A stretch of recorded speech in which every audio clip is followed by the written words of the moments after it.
tell me please, this old world confusing me.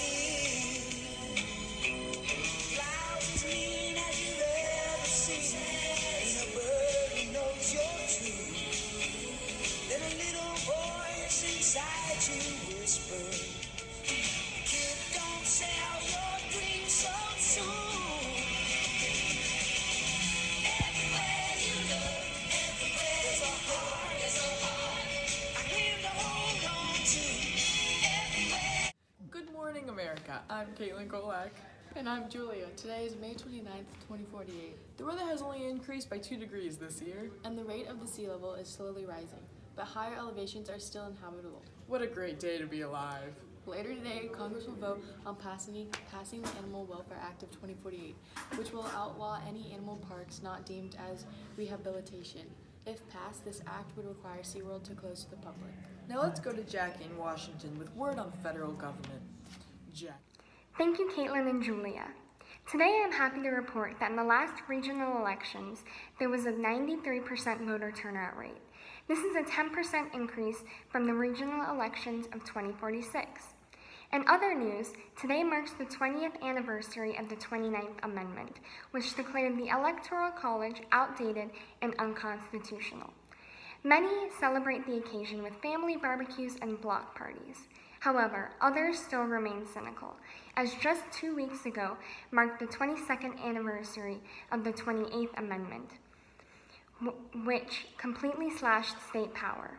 This amendment granted the Elastic Clause of the Constitution, Article 1, Section 8, as having complete dominance over state-by-state decisions. Since then, we have seen protests from many right-wingers, and although this fire has died out in recent years, a renewed opposition is predicted to arise once more. Later tonight, we will hear final word on the judicial case of Kerry versus the United States of America, which has been advocated heavily by the United States Department of Animal Rights. For those of you unfamiliar, the case will declare the enclosure of animals for the entertainment of humans as unjust. SeaWorld and institutions such as the Animal Kingdom will be forced to close to the public. This case would have no effect on rehabilitation centers. An hour ago, Madam President released a statement regarding the federal spending. This year is $3.5 trillion will be spent in total, down from an estimated $3.9 trillion. Although this is higher than most would hope, there's no denying that it could be much worse. Now back to Caitlin and Julia.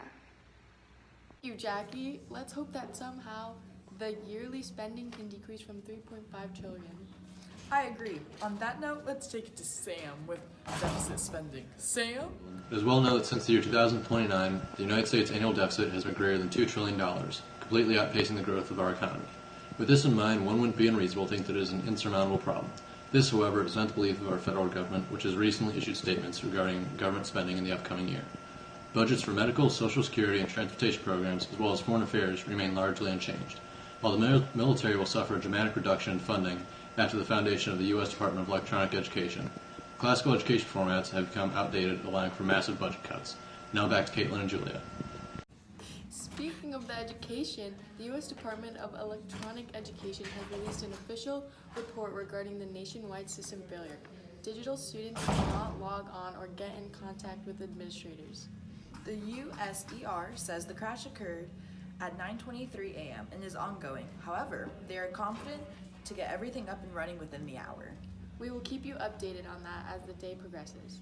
Perhaps instituting Finland's system might help. No. Dalton, what do you think?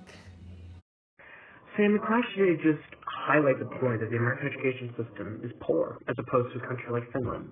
In Finland, first of all, standardized tests don't exist. Imagine not taking AP exams, AC exams, district exams. People won't be based on something that a random person in a random building in a random city will be giving to students as opposed to the teacher who actually teaches. They make their own tests and they give that to students. That's more effective. Also, in Finland, they're much more motivated to teach because they're more paid. They're paid over $30,000 more than American teachers today.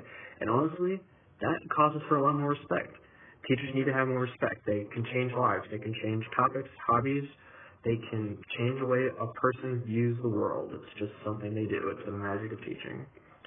Also, the government makes education policy based on effectiveness. If something does not work, they throw it out. We've had the same system for over 200 years, and sometimes it doesn't work. Students are so much more creative than what a number will give them.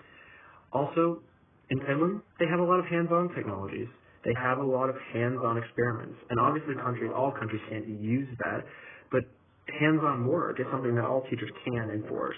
And it allows students in their brain to develop more. It makes them smarter. They can retain more information, and they can use that in their real jobs and real-world jobs, because a lot of people are used to a test-taking setting in America. It doesn't make sense. In Finland, they are much better. Thank you, Dalton. In other news, jorts are making a comeback. In celebrity updates, Justin Bieber died last night at 54, and Amy Poehler has been Cryogenically frozen. Now to Danny, with how the economy is looking. Danny? Thanks, guys. Not like I was a huge fan of JP's anyways. I remember hearing him when I was a kid. May he rest in peace. On other news, fuel stocks plummet as Toyota becomes the last major car manufacturer to switch entirely to electric cars and cease production of gas-powered motors completely. Also, on another topic, since Justin Bieber died yesterday, let's take a look and see how much $5 back in 2016 is worth now. Wow, a whopping $1,338.76. Talk about inflation, huh? Looking back on jobs back then compared to now, there used to be a lot more manual labor jobs, but since we all know roll robots have replaced the cleaning and waste management workers, my advice is to get degrees in more social things, like the majority of jobs now are in social workers and caretakers. This just in, the census has proven to show that the average family income is $145,530.80. Since a typical job is robot maintenance and manufacturing, our new tax law last year takes a turn for what people in the 21st century feared. Socialism, in the earlier 21st century, that is. The federal government now takes 49% of your income to integrate into reform programs from the drug war. Now over to the anchors with some problems going on right now. Thank you. This is Danny. Thank you, Danny. Great point. Breaking news. Small groups of protesters are demanding less government. No more than 500 are outside the White House. Extremist religious groups are dissatisfied with the amount of secularism in the country. Nothing different than every other day this year. Have a great May 29th, 2048, everyone. We will see you tomorrow.